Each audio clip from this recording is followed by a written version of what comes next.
What's good? Brian Tong here, and with the rumors of Apple releasing an all-new MacBook Pro design with a screen somewhere between 16 and 16.5 inches, this is a video for my 16-inch MacBook Pro wish list. Now, some of this stuff is completely within reason, some not so much, but I want to be wowed by a brand new Apple laptop. I know you do too, so this is what I want. And it all starts with the screen, and design-wise, less bezels, more. Everyone would love to see a smaller and reduced bezel compared to what we currently have with the MacBook Pro. So that's a no-brainer and a real easy ask. But on top of that, if this is a Pro machine, I want to finally see a 4K display on the MacBook Pro. And right away, people are going to say, that's going to use way more battery. It'll cut the battery life in half. That affects the performance. We don't want that. And you're going to need a discrete graphics card to support it. Well, my answer is if they really can't get the battery life up to around the 10 hours that Apple has settled on, then make the 4K display a build-to-order option for those who want it. The Dell XPS 15 is a perfect example of how Apple can pull it off with a display that is superior to the MacBook Pros. They make the 4K display an option. It even has touch capability, but I don't care about that right now. That requires a new OS. I just want a 4K display on the new MacBook Pro for 2019.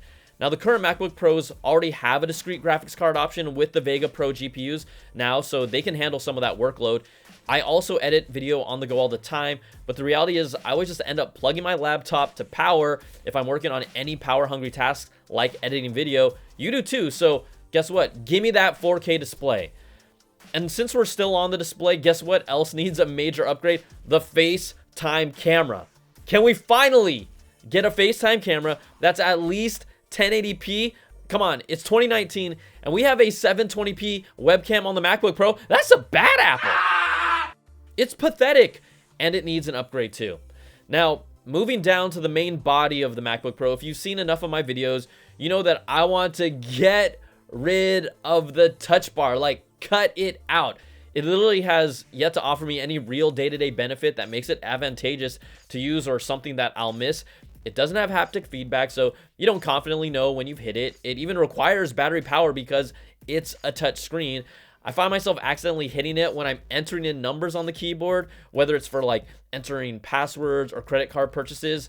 I never use the Siri prompt on it unless by accident. And you could still get rid of the touch bar while keeping the touch ID button at the end of it. The touch bar has honestly just been trash to me since day one. You know what? Yeah, it's another bad apple. Yeah, I just want them to get rid of it.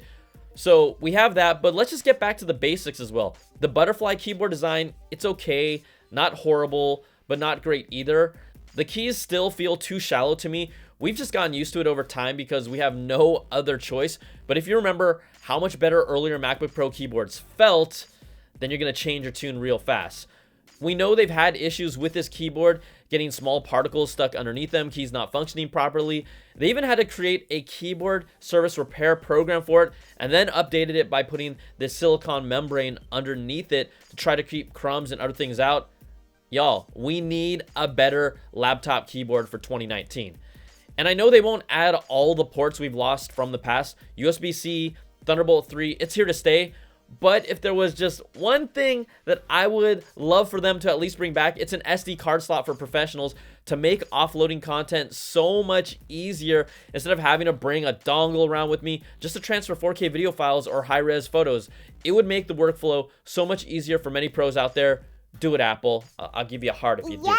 And if we're talking pros, let's get a 64 gig RAM option for the 2019 MacBook Pro. Now, that would require a chipset that supports 64 gigs of RAM. But hey, this is my wish list, and that's what I want.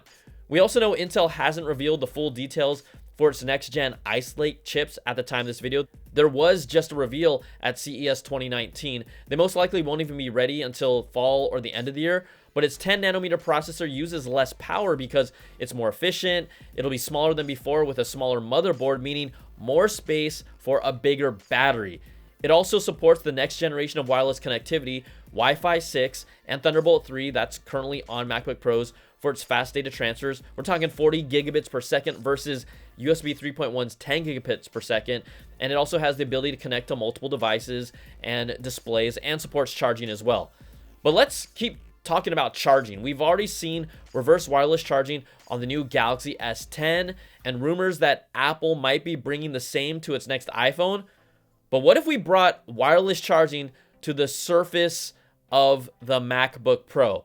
It's not out of the question because Apple's already been thinking about it in a patent application from July of last year for what they called inductive charging between electronic devices. And in part of the application, it details how inductive coils could be positioned in specific places on a MacBook Pro near the handrest area or even on the top of the cover, which could then allow it to charge smaller devices like an iPhone or an Apple Watch. Yeah, this looks sick, and there's no guarantee this is happening. But if Apple really wants to take the MacBook Pro to another level, this is how to do it. Like, they should probably get the AirPower figured out first, do that first, right? And I don't expect this in 2019, but oh, damn, I want it. And also, will we finally see LTE as an option on an Apple laptop? We've seen plenty of rumors, and they've been working on it for a while with a patent granted to them for MacBooks with built-in LTE back in 2016. Making it an option would be sweet since we've already seen it on the iPad Pro and the Surface line, so I would love that. And another feature that is completely realistic for this year, I want to see Apple bring Dolby Atmos sound to the MacBook Pro. Now, if you follow me, you know I'm a huge fan of Dolby Atmos. There are a few laptops out there right now that have it, including the Huawei Mate X and Lenovo ThinkPad X1 Extreme, a few others. It's a completely different immersive sound experience and honestly surprisingly good coming from a laptop when I've used it, especially when you compare it to what you can hear in a movie theater or home theater experience. Like, this is totally different on a laptop. I think it can help make it special as well. And this is just about making friends with Dolby. You've done it with the Apple TV, so you can make it happen here, Apple. And then we have MagSafe. MagSafe was amazing. Freaking amazing. I know you charge versus USB-C now. I know you don't care about it anymore, Apple. Like, we still care, but we'd love you if you brought back MagSafe. So let's check it out right now on my 16-inch MacBook Pro wish list. I want a new 4K display with a slimmer bezel, a 1080p FaceTime camera, get rid of the freaking touch bar, give us a better keyboard, give me an SD card slot. How about a 64 gig RAM option or even higher? Let's get to that wireless charging to other devices. Make LTE a build to order option. Please bring Dolby Atmos sound and MagSafe. Bring back MagSafe. So that's my core list, but what about the things that are kind of way out there and I don't expect to see but would love to see? How about this? Apple Pencil support on the trackpad. Apple was granted a patent for that in 2016 already for use with a Mac trackpad, and it could easily be adopted to the MacBook Pro for its pros, so why not, right? Make the Apple Pencil even more useful. And then this next one might be filed under be careful what you wish for, but I'd still be very curious to see Apple build their own hybrid OS for touchscreen devices. And if Apple decided to one day include a touchscreen on their MacBook Pro, if anyone could make a real clean, simplified, yet powerful hybrid OS, it's Apple. At least the Apple I used to know. Now, everyone's already doing it. That's not a reason why, but I know we'd probably see it on an iPad before we see it on anything else, but I still want it. And what about a 16-hour battery life that could easily get through a day without any charging? Now, that's really way out there, especially for Apple. With everything that I'm asking for, that would make this really hard to achieve. But again, this is my dream MacBook Pro for 2019.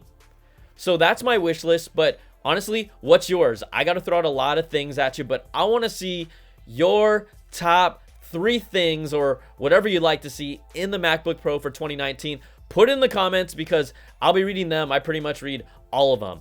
Now, if you like this video, thumbs up, subs up, and hit that notification bell, ding, to get the latest videos from me when they drop. Plus, if you want to go even deeper with Apple, check out my Apple Bits XL audio podcast every week with over 700 plus real 5-star reviews. I must be doing something right. The podcast and all my content is completely independent, and you can help support me at patreon.com/BrianTong.